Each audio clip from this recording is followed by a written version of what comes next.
महाशिवरात्रि से पहले घर से तुरंत हटा दें।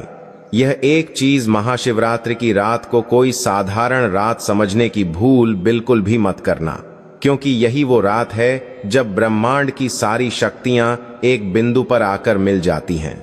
और अगर इस रात आपके घर के किसी कोने में यह एक अशुभ चीज पड़ी रह गई तो यकीन मानिए महादेव का तो पता नहीं, लेकिन विनाश आपके घर का दरवाजा जरूर खटखटा देगा।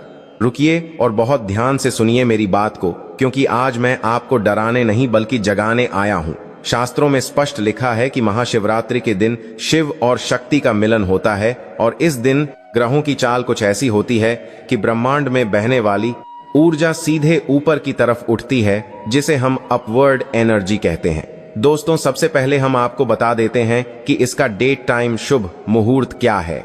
फिर हम आपको पारिवारिक से सभी जानकारी बताते हुए चलेंगे। महाशिवरात्रि 2026 में 15 फरवरी रविवार को मनाई जाएगी।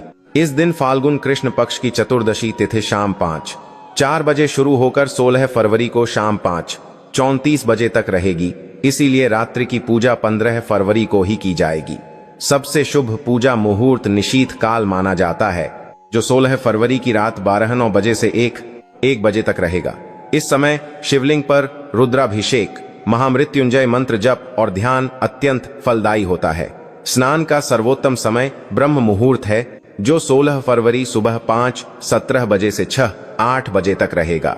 इसी समय स्नान करके व्रत का संकल्प लेना और शिव पूजन की तैयारी करना विशेष शुभ माना गया है। इसके अलावा पूरी रात 4 प्रहरों में शिव पूजा की जाती है और व्रत पारण 16 फरवरी को सुबह 6:42 बजे से दोपहर 3:10 बजे के बीच किया जा सकता है। ऐसे में अगर आपके घर में यह 4 चीजें मौजूद है जो मैं आज आपको बताने वाला हूं, तो वो उस दिव्य ऊर्जा को जहर में बदल देंगी। जी हाँ, आपने सही सुना, जहर में। और इनमें से चौथी चीज तो इतनी खतरनाक है कि वो राजा को भी भिखारी बना देती है। हो सकता है वो चौथी चीज इस वक्त आपके घर के मुख्य दरवाजे के ठीक पीछे छिपी बैठी हो और आपको खबर तक ना हो। तो अगर आप नहीं चाहते कि इस महाशिवरात्रि पर आपकी पूजा व्यर्थ जाए और आपके परिवार पर कोई भारी विपत्ति आए, तो अगले कुछ मिनट अपनी जिंदगी के सबसे महत्वपूर्ण मिनट मानकर इस वीडियो को अंत तक देखना। आज हम उन 4 चीजों को जड़ से उखाड़ फेंकेंगे जो आपकी तरक्की के रास्ते में पहाड़ बनकर खड़ी हैं। मित्रों, हमारे प्राचीन शिव पुराण और वास्तुशास्त्र में घर की पवित्रता को लेकर बहुत कड़े नियम बताए गए हैं। महाशिवरात्रि वो मौका होता है जब भगवान शिव अपनी समाधि छोड़कर पृथ्वी पर भ्रमण करते हैं। अब आप ही सोचिए, अगर साक्षात महाकाल आपके घर के द्वार पर आए और वहां नकारात्मक ऊर्जा का अंबार लगा हो, तो क्या वो अंदर प्रवेश करेंगे? बिल्कुल नहीं। उल्टा उस घर पर रुद्र की क्रोधी दृष्टि पड़ सकती है। इसलिए आज हम एक एक करके उन 4 चीजों के बारे में जानेंगे जिन्हें आपको महाशिवरात्रि की पूजा शुरू करने से पहले हर हाल में घर से बाहर निकाल देना है। सबसे पहली चीज जो आपको तुरंत अपने घर से हटा देनी है, वो है खंडित मूर्तियां और टूटा हुआ कांच। अक्सर हम देखते हैं कि लोग अपने पूजा घर में या घर के शोकेस में टूटी हुई मूर्तियों को भी संभाल कर रखते हैं, क्योंकि उनकी भावनाएं उससे जुड़ी होती हैं। लेकिन भावनाओं में बहकर आप बहुत बड़ी गलती कर रहे हैं। वास्तुशास्त्र के अनुसार खंडित मूर्ति यानी टूटी हुई मूर्ति राहु का प्रतीक मानी जाती है, और राहु वो ग्रह है जो जीवन में अचानक आने वाली दुर्घटनाओं का कारक है। जब आप टूटी हुई मूर्ति की पूजा करते हैं या उसे घर में रखते हैं, तो आप अनजाने में ही दुर्भाग्य को न्योता दे रहे होते हैं। महाशिवरात्रि के दिन जब वातावरण में शिव तत्व की प्रधानता होती है, तब ये टूटी हुई चीजें नकारात्मक ऊर्जा को चुंबक की तरह खींचती हैं। अगर आपके घर में कोई ऐसा आईना है जिसमें दरार आ गई है या कोई खिड़की का कांच चटका हुआ है, तो उसे आज और अभी बदल दीजिए। टूटा हुआ कांच रिश्तों में दरार डालता है। यह घर के सदस्यों के बीच मानसिक तनाव पैदा करता है। याद रखना मेरे दोस्तों, महादेव पूर्णता के प्रतीक हैं।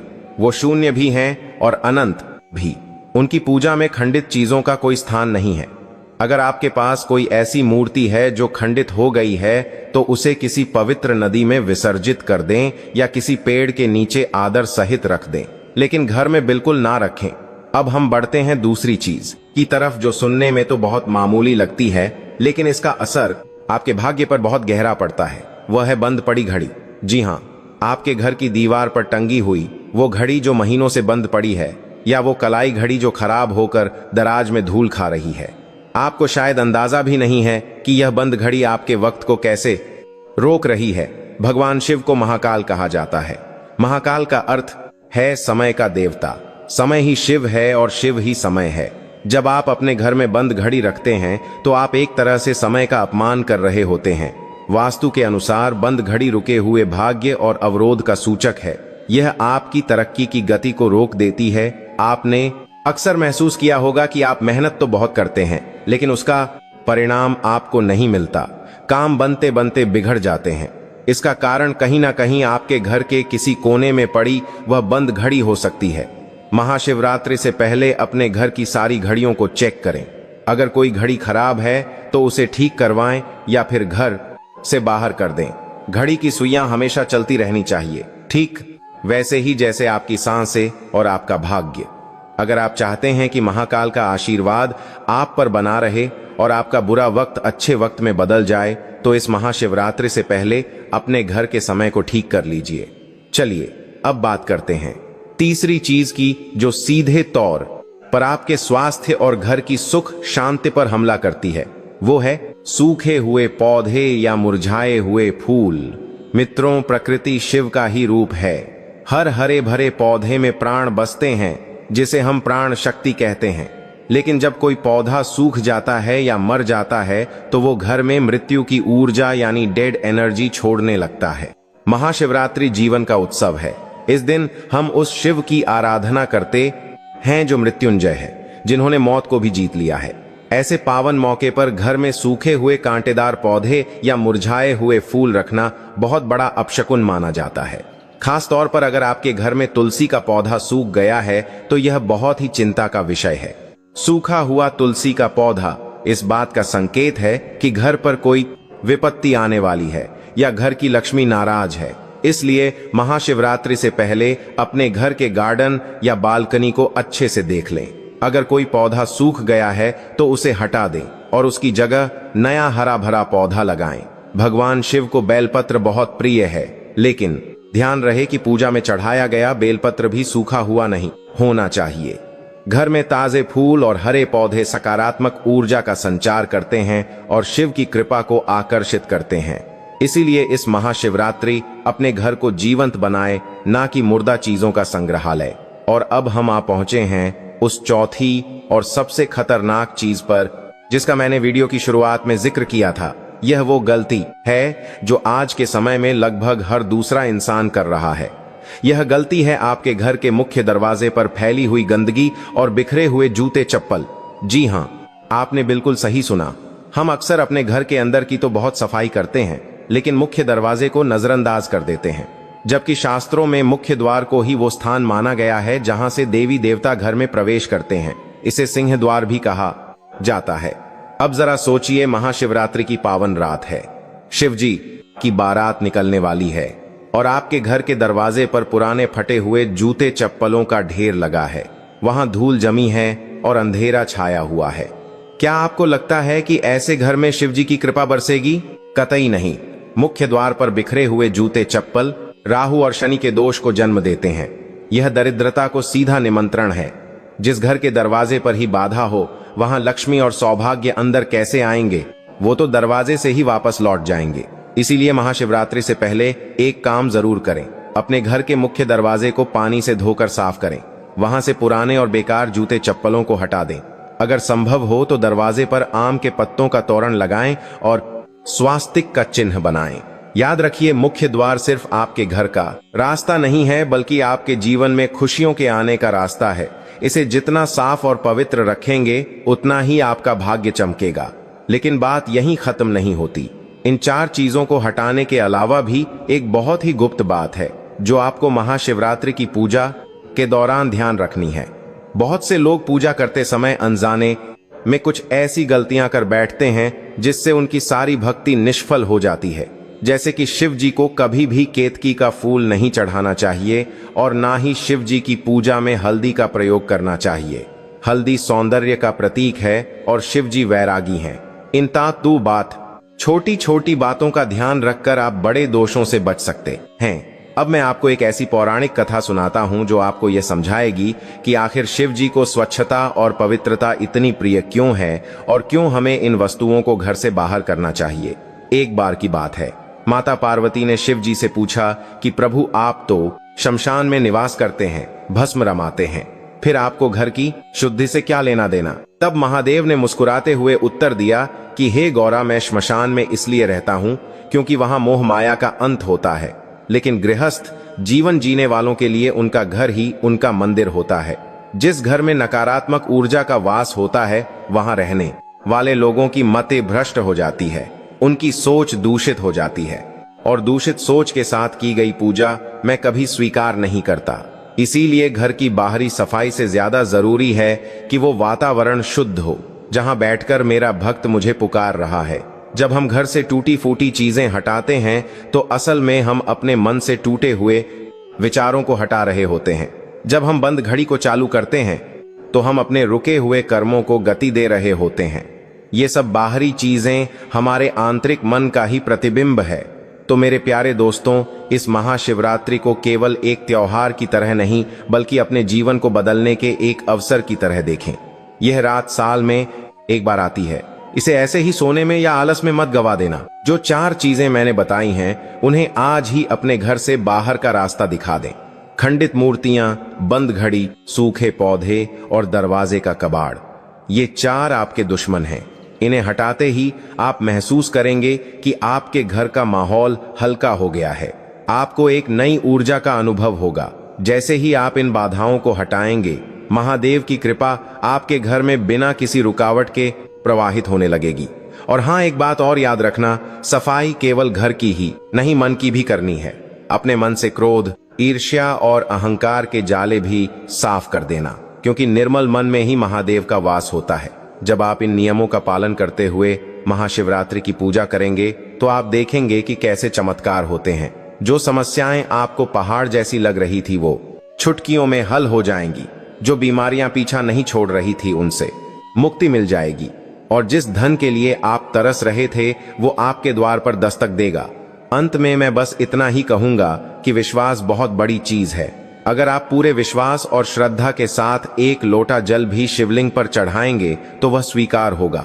लेकिन अगर आपात दस्तक देखा, मन में मैल रखकर और घर में गंदगी रखकर आप 56 भोग भी लगाएंगे तो वो व्यर्थ है। महाशिवरात्रि की रात जागरण की रात है, यह अपनी आत्मा को जगाने की रात है। तो तैयार हो जाइए इस महापर्व के लिए। अपने घर को मंदिर बनाइए और अपने हृदय को शिवालय।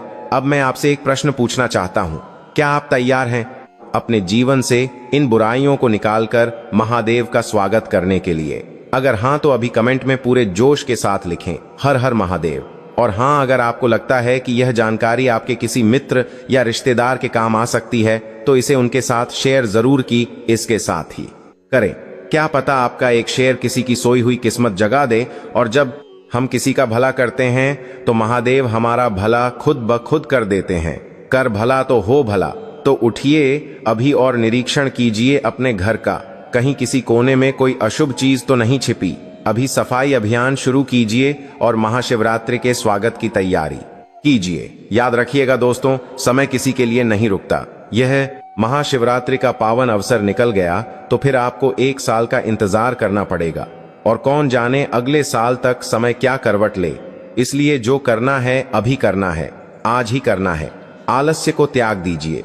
शिव जी को कर्मठ लोग पसंद है जो अपने जीवन को सुधारने के लिए प्रयास करते हैं। शिव जी उन्हीं का हाथ थामते हैं। अगर आप हाथ पर हाथ रखकर बैठे रहेंगे और सोचेंगे कि सब कुछ अपने आप ठीक हो जाएगा तो ऐसा कलयुग में तो नहीं होने वाला। कर्म तो आपको करना ही पड़ेगा, और आपका पहला कर्म यही है कि अपने आसपास के वातावरण को शुद्ध करें, ऊर्जा के प्रवाह को सही करें। मैं उम्मीद करता हूं कि आप इन बातों को गंभीरता से लेंगे। यह कोई अंधविश्वास नहीं है, यह ऊर्जा का विज्ञान है। यह वो प्राचीन ज्ञान है जो हमारे ऋषियों मुनियों ने हजारों साल की तपस्या के बाद हासिल किया था। आज विज्ञान भी मानता है कि हमारे आसपास की चीजों का हमारे अवचेतन मन पर गहरा असर पड़ता है। जब आप टूटी हुई चीज को रोज देखते हैं तो आपके दिमाग में कहीं ना कहीं टूटने का भाव पैदा होता है। जब आप बंद घड़ी देखते हैं तो रुकने का भाव आता है, और यही भाव धीरे धीरे आपकी हकीकत बन जाते हैं। इसलिए इन नकारात्मक प्रतीकों को अपनी नजरों के सामने से हटाना बहुत जरूरी है। महाशिवरात्रि पर जब आप अभिषेक करें तो इस भाव के साथ करें कि जैसे जैसे जल शिवलिंग पर गिर रहा है वैसे वैसे आपके सारे पाप और कष्ट धुल रहे हैं। उस समय अपनी रीढ़ की हड्डी को सीधा रखें और ध्यान को अपनी दोनों भौं के बीच, जिसे आज्ञा चक्र कहते हैं, वहां केंद्रित करें। यही वह स्थान है जहां शिव का तीसरा नेत्र होता है। जब आप बाहरी सफाई के साथ साथ इस आंतरिक विधि का पालन करेंगे तो आपको जो अनुभव होगा उसे शब्दों में बयां नहीं किया जा सकता। वो आनंद अद्भुत होगा, वो शांति अलौकिक होगी। तो मेरे ताप हाथ है वनंद भव बात्ता। शिव भक्तों, अब देर किस बात की, लग जाइए काम पर। अपने घर को इतना पावन बना दीजिए कि शिव जी खुद विवश हो जाए आपके घर पधारने के लिए। और जाने से पहले एक बार फिर से याद दिला दूं कि चौथी चीज यानी मुख्य द्वार की सफाई सबसे ज्यादा जरूरी है, क्योंकि वहीं से किस्मत अंदर आएगी। कहीं ऐसा ना हो कि आप अंदर पूजा करते रह जाए और किस्मत दरवाजे से ही लौट जाए। जन्म लेता है और बार बार मृत्यु को प्राप्त होता है, तो यह जो तिथि है यह आपको भगवान का धाम दिलाने वाली है। जन्म को प्राप्त होता है कि बार बार जन्म लेता है, एक कामना करता है कि बार बार जन्म लेता है। मृत्यु के इस करता है, इस पेलाभ है, ये मेसांतिक है, जन्म लेता है, चक्र से मुक्ति दिलाने वाली है। यह मुक्ति का मार्ग है। इसीलिए इस तिथि को अपने हाथ से भी ना जाने दीजिए। चाहे जीवन में जो मर्जी हो जाए, पर आपको ये व्रत अवश्य करना चाहिए। कारण क्या है? शास्त्र कहते हैं कि चाहे हिमालय क्षय को प्राप्त हो जाए, अर्थात हिमालय का क्षय हो जाए, चाहे मंदिर विंध्याचल आदि जो पर्वत हैं वह भी विचलित हो जाए, परंतु भगवान शंकर का जो व्रत आप करते हैं वह कभी निष्फल नहीं होता। भगवान शंकर का जो आप व्रत करेंगे वह भी विचलित हो जाए, परंतु सदैव सफल ही सफल होता है। इसीलिए अगर आप शिवरात्रि व्रत करते हैं तो यह कभी निष्फल नहीं होगा, सदा आपके जीवन का कल्याण करेगा। यह आपको मुक्त करके ही रहेगा। भगवान शंकर का यह जो व्रत होता है, इसका जो पुण्य होता है, वह कभी आपका साथ नहीं छोड़ता।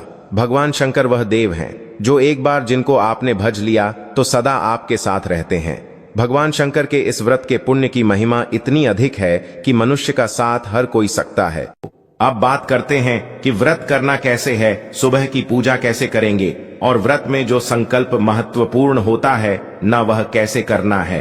तो जिस दिन महाशिवरात्रि हो, आपको सुबह सूर्योदय से पहले अवश्य उठ जाना चाहिए। अरुणोदय में आपको स्नान करना चाहिए। या तो सूर्योदय से पहले या अरुणोदय का समय होता है, जिस समय सूर्य उदित हो रहे होते हैं, जब लालिमा छाई होती है न आकाश में, उसे अरुणोदय का समय कहते हैं। समय तक आपको स्नान कर लेना चाहिए, परंतु क्योंकि आज के समय में जो हमारा स्टाइल है वह सबका बदल गया है। नाइट शिफ्ट भी आजकल बहुत होती हैं और यह जो व्रत है यह आज की युवा पीढ़ी में भी बहुत अधिक पॉपुलर है, बहुत फेमस है, बहुत दिल कनेक्शन है भगवान शंकर को लेकर। और इसीलिए जो पीढ़ी है वह विशेष रूप से इस व्रत को करते हैं। तो उनसे भी हमारा अनुरोध है कि यदि आप अपने काम के कारण सुबह सूर्योदय से पहले नहीं उठ पा रहे हैं तो 9 बजे से पहले अवश्य स्नान कर ले, क्योंकि हमें व्रत वाले दिन तो कम से कम शुद्ध चाहिए। क्योंकि शास्त्रों में इसके बाद किए जाने वाला स्नान रक्षा स्नान कहलाता है। व्रत का प्रारंभ और संकल्प विधि भक्तों, यदि आपने महाशिवरात्रि का पावन व्रत रखा है तो प्रातःकाल या अधिकतम सुबह 9 बजे तक स्नान आदि से निवृत्त होकर व्रत का संकल्प अवश्य कर लेना चाहिए। स्नान के बाद स्वच्छ वस्त्र धारण करें और शांत मन से भगवान शिव का स्मरण करें। ध्यान रहे, संकल्प घर पर भी पूर्ण विधि से किया जा सकता है। ऐसा कोई नियम नहीं है कि संकल्प केवल मंदिर में ही हो। आज के समय में बहुत से भक्त ऐसे होते हैं जिन्हें कार्यालय जाना पड़ता है, छुट्टी नहीं मिलती। और महाशिवरात्रि 2026 इस बार रविवार के दिन पड़ रही है, तो जो नौकरी करते हैं, ऑफिस जाते हैं, उन्हें ऐसे में चिंता करने की बिल्कुल आवश्यकता नहीं है, क्योंकि भाव से की गई घर की पूजा भी उतनी ही फलदायी होती है जितनी मंदिर की पूजा। सबसे पहले हमें घर पर पूजा की तैयारी और सामग्री एकत्रित करनी है। स्नान के पश्चात पूजा की सभी सामग्री पहले ही एकत्र कर लें। आपके पास भगवान शिव की तस्वीर या चित्र अवश्य होना चाहिए, और यदि शिवलिंग उपलब्ध है तो यह अत्यंत उत्तम माना जाता है। शिवलिंग होने पर आप अभिषेक भी कर सकते हैं। यदि अभी शिवलिंग नहीं है तो घबराइए नहीं, अभी पर्याप्त समय है, आप मंगवा भी सकते हैं। पूजा सामग्री में एक पात्र में शुद्ध जल लें, उसमें पहले थोड़ा सा गंगा जल मिलाएं, फिर शुद्ध जल भरें। एक अलग पात्र में पंचामृत बनाएं, कच्चा दूध, दही, घी, शहद और शक्कर, इन पांचों को मिलाकर। इसके अतिरिक्त पुष्प, फूलों की माला, बेलपत्र, भांग, धतूरा, चंदन, अक्षत, साफ चावल, धूप, दीप और नैवेद्य अवश्य रखें। सारी सामग्री एक थाली में सुसज्जित करके रखें। यदि शिवलिंग है तो अभिषेक हेतु एक लोटा अतिरिक्त जल से भर लें। इसके बाद आपको एक दीप प्रज्वलन और भगवान की स्थापना। अब आसन बिछाकर पूर्व या उत्तर दिशा की ओर मुख करके बैठ जाइए। सबसे पहले दीपक जलाना अत्यंत आवश्यक है। ध्यान रहे, दीपक को बिना आसन दिए कभी न जलाएं। दीपक घी का हो या तेल का, दोनों मान्य है, परंतु दीपक का स्थान स्थिर और पवित्र होना चाहिए। इसके बाद भगवान शिव की तस्वीर या शिवलिंग की स्थापना करें। यदि चौकी है तो बहुत उत्तम, अन्यथा भूमि पर भी स्थापना की जा सकती है। स्थापना से पूर्व शुद्धिकरण करें। लोटे के जल से पूजा स्थान, सामग्री और अपने चारों ओर जल के छींटे दें और मंत्र बोलें, एयुएम पवित्रः पवित्रो व सर्वावस्था गतोपि वा। अब जहां भगवान की तस्वीर रखनी है वहां अक्षत या पुष्प बिछाकर आसन बनाएं और उस पर भगवान की तस्वीर स्थापित करें। संकल्प विधि अत्यंत महत्वपूर्ण। अब पूजन से पहले संकल्प करें। दाहिने हाथ में थोड़ा जल लें, उसमें अक्षत और एक सिक्का दक्षिणा रखें। 3 बार एयुएम नमः शिवाय बोलें और फिर अपना नाम, गोत्र, माता पिता का नाम, स्थान, घर, शहर और यह संकल्प करें कि मैं महाशिवरात्रि 2026 के पावन अवसर पर भगवान शिव की कृपा प्राप्ति हेतु व्रत पूजन कर रही हूं। प्रभु मुझे आरोग्य, सुख, शांति, धन समृद्धि और कष्टों से मुक्ति प्रदान करें। ये संकल्प भगवान के चरणों में अर्पित कर दें। अभिषेक और स्नान विधि शिवलिंग या तस्वीर दोनों के लिए। यदि आपके पास शिवलिंग है तो सबसे पहले शुद्ध जल से अभिषेक करें। जल अर्पित करते समय निरंतर मंत्र बोलते रहें, एयुएम नमः शिवाय, एयुएम नमः शिवाय, एयुएम नमः शिवाय। भाव रखें कि आप स्वयं भगवान को स्नान करा रहे हैं। इसके बाद पंचामृत से अभिषेक करें। यदि आप तस्वीर से पूजा कर रहे हैं तो एक पुष्प लें, उसे पंचामृत में डुबोकर तस्वीर के सामने रखी कटोरी में अर्पित करें और मन में वही भाव रखें कि आप भगवान को पंचामृत स्नान करा रहे हैं। इसके बाद पुनः शुद्ध जल से स्नान कराएं। मंत्र जाप और महामृत्युंजय मंत्र का महत्व। स्नान के समय या अभिषेक करते समय एयुएम नमः शिवाय मंत्र का जाप अवश्य करें। यदि संभव हो तो मृत्युंजय मंत्र का जाप भी करें। एयुएम त्र्यंबकम यजामहे सुगंधिम पुष्टिवर्धनम। यह मंत्र अत्यंत शक्तिशाली है। शास्त्रों में कहा गया है कि यह मंत्र रोग, भय, संकट, धन समस्या, नौकरी, व्यापार और प्राण संकट तक में रक्षा करता है। भाव और विधि से किया गया जाप कभी निष्फल नहीं जाता। श्रृंगार, वस्त्र और प्रिय सामग्री अर्पण। अब भगवान को वस्त्र अर्पित करें। वस्त्र के रूप में मौली, कलावा अर्पित करना भी पूर्ण माना गया है। इसके बाद चंदन, अक्षत, पुष्प, माला, बेलपत्र, भांग और धतूरा अर्पित करें। ध्यान रखें, बेलपत्र कटा फटा न हो। यदि ताजा बेलपत्र न मिले तो पहले से चढ़े हुए बेलपत्र को साफ करके भी अर्पित किया जा सकता है, यह दोष नहीं है। यदि भस्म उपलब्ध हो तो भगवान को भस्म अर्पित करें। शिवलिंग हो या तस्वीर, भाव ही सबसे बड़ा नियम है। भोग, आरती और कथा श्रवण, इसके बाद भगवान को भोग अर्पित करें। महाशिवरात्रि पर बेर का भोग विशेष फलदायी माना गया है। जल अर्पण, आचमन करें। अब प्रेम पूर्वक भगवान शिव की आरती करें। आरती के बाद महाशिवरात्रि की कथा अवश्य सुने या पढ़ें, क्योंकि बिना कथा के व्रत अधूरा माना जाता है। इसके पश्चात एयुएम नमः शिवाय की 11 माला और मृत्युंजय मंत्र की 5 माला का जाप करें। यह इस दिन का सर्वोत्तम साधन है। पुष्पांजलि, क्षमा प्रार्थना और समापन। अंत में दोनों हाथों में पुष्प लेकर भगवान से प्रार्थना करें, हे प्रभु, न हमें आवाहन आता है, न पूजन, न विसर्जन। जाने अनजाने में जो त्रुटियां हुई हों उन्हें क्षमा करें और हमारी झोली अपनी कृपा से भर दें। पुष्प भगवान के चरणों में अर्पित करें। पुरुष भक्त दंडवत प्रणाम करें, महिलाएं साष्टांग न करें। अंत में 3 या 5 परिक्रमा करके भगवान को प्रणाम करें। अब बात कर लेते हैं शुभ मुहूर्त की। भद्रा का साया कब से कब तक रहेगा, क्योंकि भद्र के समय पूजा पाठ नहीं होती है। साल 2026 में महाशिवरात्रि का पर्व रविवार 15 फरवरी 2026 को मनाया जाएगा, क्योंकि फाल्गुन मास के कृष्ण पक्ष की चतुर्दशी तिथि 15 फरवरी की शाम लगभग 5-4 बजे से प्रारंभ होकर 16 फरवरी 2026 की शाम लगभग 5:34 बजे तक रहेगी तथा शास्त्रानुसार रात्रि के समय पूजा अर्चना को प्रमुख माना जाता है।